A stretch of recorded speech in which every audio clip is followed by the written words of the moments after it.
Welcome to Civil War Digital Digest. I'm Will. Well, we're back in one of the offices of Agents Campbell and Pelican Military Goods, and Mark Krausz has welcomed us here and has laid out three very unique looking rifles from the Civil War era. Mark, what am I looking at? Allow me to introduce you and the audience to the Hall breech-loading rifle. Well, let's start by asking the question, who's Hall? John H. Hall was an early 1800s, late 1700s entrepreneur that in 1811 patented a front-faced tip-up breech-loading rifle. Fantastic, and that's what we're looking at here? That's right. Front-faced breech loading. What's the mechanism? What you have is a lever underneath the center fire breech block that would lift up the breech to allow then to load the weapon from the front face. Great. What's this weapon loaded with? This rifle is loaded with a paper cartridge with a .52 caliber ball. Talk to me about what's technologically unique about this breech loading system. The interesting thing about John H. Hall is he was the first person to have interchangeable parts rifles.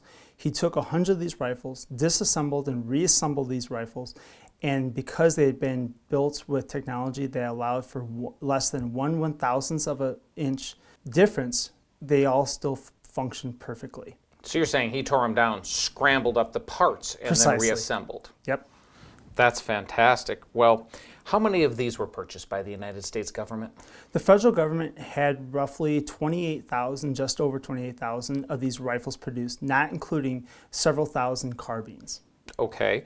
Where were they made? They were made by Harpers Ferry, and all three examples were made by Harpers Ferry, and Simeon North also produced just over 5,700 rifles as well. Fantastic. Well, I know before we talk about flint percussion, we've got two different examples here.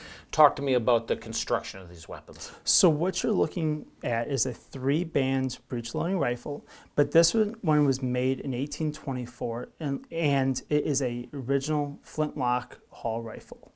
And 1824, were there other versions made? John Hall had at least 4 different contracts, and in our first weapon here is dated 1832, so it's part of his 3rd contract, and he did some slight differences between his first and his 3rd contract. Like, what are the differences? In those 1824 models, you'll notice that there are band springs securing the bands. In the 1832 Hall that's in front, there are pins that secure the bands in place. I assume that's a little quicker to make, so a little cheaper to manufacture? Perhaps, yes. Absolutely. Well, the big difference we see is what you and I'd recognize as living historians, and that's a flintlock and then percussion system. Correct. The United States moves forward with the rest of the world to percussion lock. Talk to me about how these weapons are converted. So the federal government removed the hammer, they removed the frizzen pan, they removed the frizzen as well. They introduced a brand new hammer, but they left the side of the frizzen pan, and it's also known as the fence. There are other ways that the rifles were made into percussion rifles, and the center version is also dated 1824, just like our flintlock. However, you'll notice that the side of the fence has been ground down, and the top of the breech block has also been ground smooth, and that is indicative of a Confederate style, and so that leads us to believe that this is an undocumented Confederate example. Fantastic. Well, two different ways to do it. These weapons look very different. How did the troops feel about them? The troops were indifferent about them. Early on in the 1820s and 1830s and 40s, these were well thought of weapons. However, by the time the Civil War had come about, these rifles had seen lots of use, and so there's a lot of gas escapage from the breech lock to the barrel, and if you're not prepared for a flash of gas being released during the firing process, it can be quite shocking. And so if these rifles are not taken care of, you can get more gas leakage. And so for soldiers who are not used to that, they were not very favorable to these. Great. Well, talk to me about the sight system here. So the sight system, you'll notice a front and rear sight, but the unique thing about this is that the sights are offset from the center of the barrel. So even though you're looking down the barrel, you're actually offset to the left a little bit. And in the front sight is also offset to the left. Great. Well, I assume that affects the bayonet? It does. So what we have here are two examples of the Hall breech-loading rifle bayonet. And you'll notice that the bridge of the rifle bayonet has an offset notch fouled down, so it would allow it to go onto the rifle sight.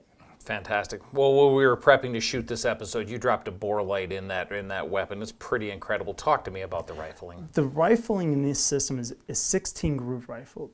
The Austrian Lorenz had 4 grooves, and when you're not prepared to see that many grooves, it's quite shocking and very impressive. Very cool. Well, let me ask you one thing, Mark. This is a breech loading rifle. There's a Ramrod here. What gives? So even though it's a breech loading rifle, you still had to clean and take care of the rifle. And so some of John H. Hall's early rifles did not have a Ramrod. However, his military version, it definitely needs a Ramrod for cleaning purposes. And overall, how many of these weapons? Just over 28,000 were produced by Harpers Ferry and Simeon North together. Okay, and who gets them? Lots of Southern soldiers had these rifles. Upwards of 10,000 rifles were in Southern state armories at the outbreak of the Civil War.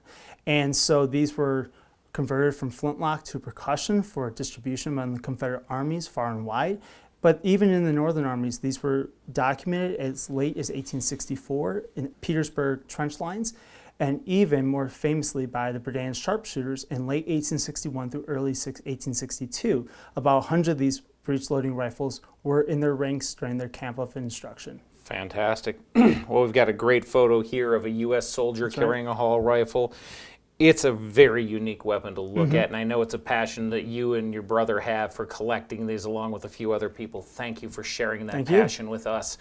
We hope that that passion has helped you find another small connection to the Civil War soldier's experience. Thank you for spending your time with Civil War Digital Digest. We hope you've enjoyed yourselves. If you have, please hit like here. And we want to say a special thank you to the patrons, the CWDD coffee grinders, whose financial support is making more and more of this possible. We'd love to have you check it out. There's a link below. Find out a little bit more about the coffee grinders. Please join us. We'll see you in a couple of weeks.